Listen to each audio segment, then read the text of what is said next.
The wind howled outside as Maxim, a solitary cowboy, heard strange noises from his barn. Lantern in hand, he ventured out into the storm. What he found changed his life forever. The light fell on a woman, Elena, huddled in the hay with 2 children clutched to her chest. Her dress was torn, hair soaked from rain. Her wide eyes met his, filled with fear. "Don't shoot!" she pleaded, voice trembling. "Please, I have children." Maxim lowered his pistol but kept it ready. His heart pounded louder than the rain. "Who are you? How'd you get here?" Elena hugged her children tighter, their faces hidden in a dirty blanket. "We've got nowhere to go. Please, just one night. I'll leave by morning, I swear." He raised the lantern. She flinched, shielding the kids. That gesture spoke volumes. Slowly, he holstered his gun. "Come inside." In the house, Elena sat at the table, hands trembling around a mug of tea. Her children, Dasha and Grisha, slept on an old sofa in the next room, wrapped in warm blankets. Maxim stood by the window, arms crossed, watching her. "You're running from someone," he said. "Not a question." Elena gripped the mug. "It's not your business. You're in my house. That makes it my business." Her eyes, a mix of fear and defiance, met his. They reminded him of victims from his past life as a cop. "I don't want trouble. Let us stay the night and we'll go." "Where?" He nodded at the storm outside. "You won't make it a kilometer in this." Her lips quivered, but she pressed them tight. "I'll pay. I have some money." "I don't want your money." His sharp tone made her flinch. Maxim sighed, rubbing his face.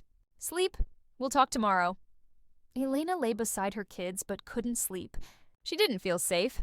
Habit. Dasha stirred, pressing closer. Grisha snored against her shoulder. Their warmth was her anchor. She heard Maxim's footsteps in the living room. Quietly, she cracked the door open. He sat at the table, cleaning a pistol with practiced precision. Fear tightened her throat. Who was he? Why live alone out here? What would he do come morning? She wedged a chair against the door and stayed awake. Maxim heard the chair scrape and gave a wry smile. She was right to fear him. Trusting strangers was dangerous. He set the pistol down and stared out at the storm, turning his yard to mud. Elena and her kids stirred memories he'd buried 5 years ago.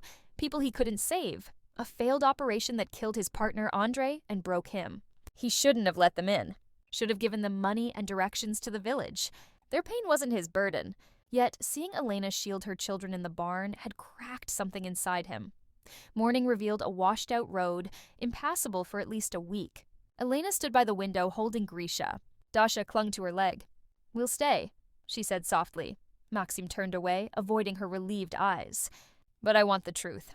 She hesitated, then set Grisha down. "I'm running from my husband." Over coffee, with the kids playing nearby, she told her story. "His name's Konstantin Lebedev, a Moscow businessman. He thinks me and the kids are his property." Maxim watched her carefully. He'd seen that haunted look in domestic violence victims. "I was a museum coordinator when we met. He was charming. Flowers, restaurants. I felt special. Then I got pregnant with Dasha."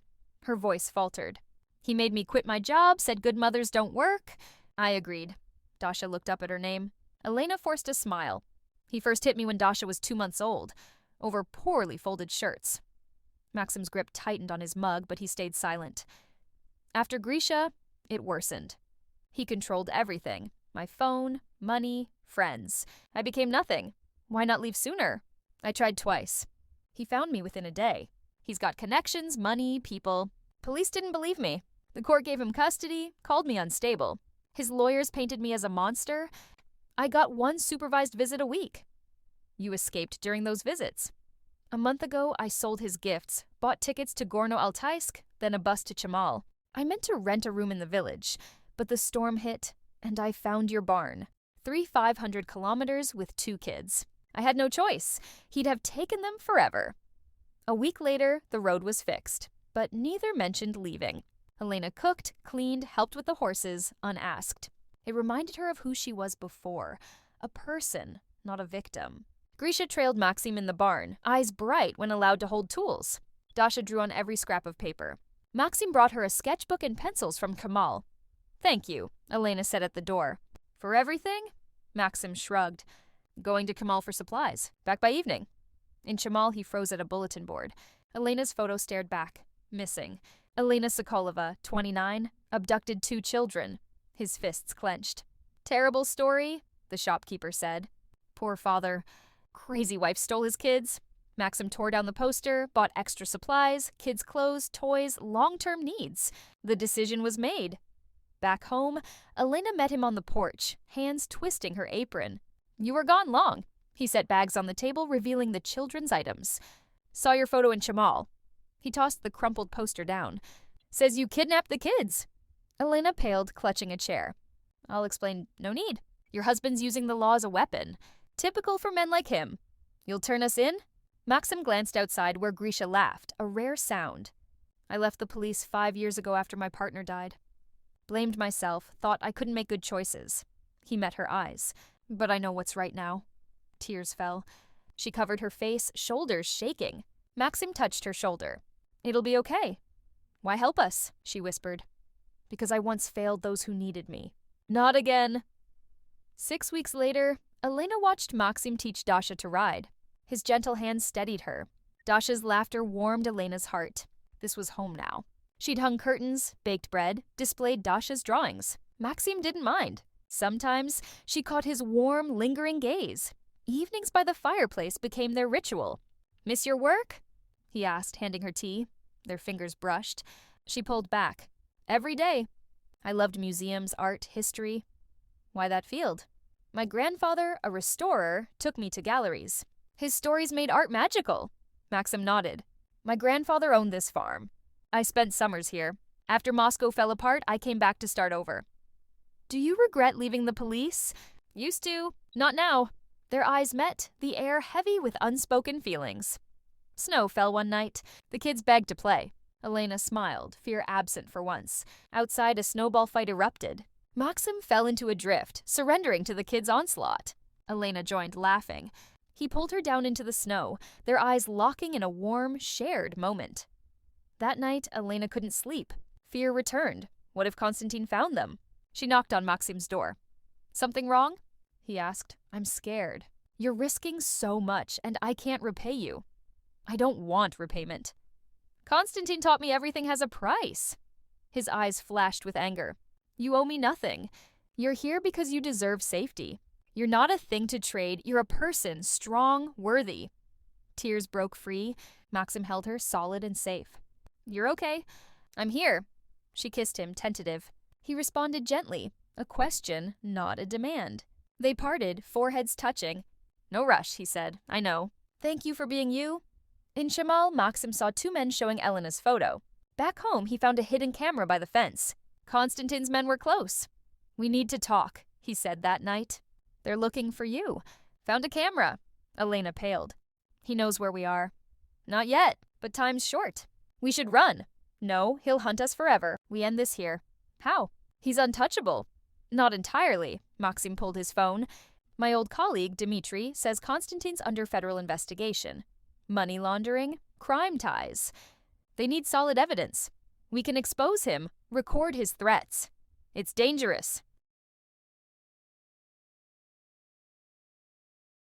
"I know, but we prepare." Maxim set up hidden cameras. Elena packed for the kids, whom he took to a trusted couple in Chamal. "Just a few days," he told them. Dasha asked, "You'll protect Mom?" "I swear." Konstantin called at noon. "I'm coming in 3 hours. Let's keep this peaceful." Maxim texted Dmitri, "He's coming. Be ready." Elena refused to hide. "I need to face him." 3 hours later, 2 SUVs arrived. Konstantin, polished and predatory, stepped out with 4 guards. Maxim blocked the door. "Talk here." "I want my family," Konstantin said, showing a custody order. "Where's your warrant?" Maxim countered. Elena stepped forward. "You beat me, locked me up, called me crazy to the kids." "You're nothing without me," Konstantin snarled. Maxim stepped up. "Enough." Konstantin's guard lunged. Maxim disarmed him, muscle memory kicking in. Konstantin grabbed for Elena. Maxim pinned him. "FSB!" Dmitri's voice boomed. Agents swarmed, arresting Konstantin for threats, assault, and more. His empire was crumbling under federal charges.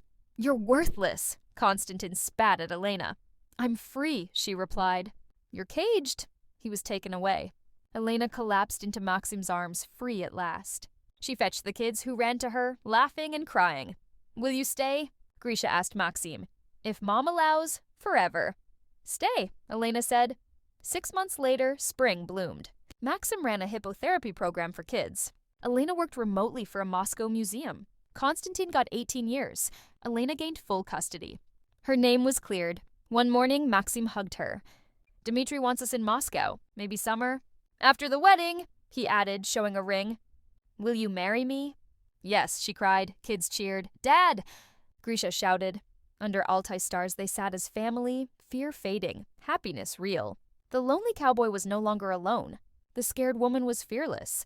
The kids laughed, loved, free. From a stormy escape to a peaceful spring, their home brimmed with love.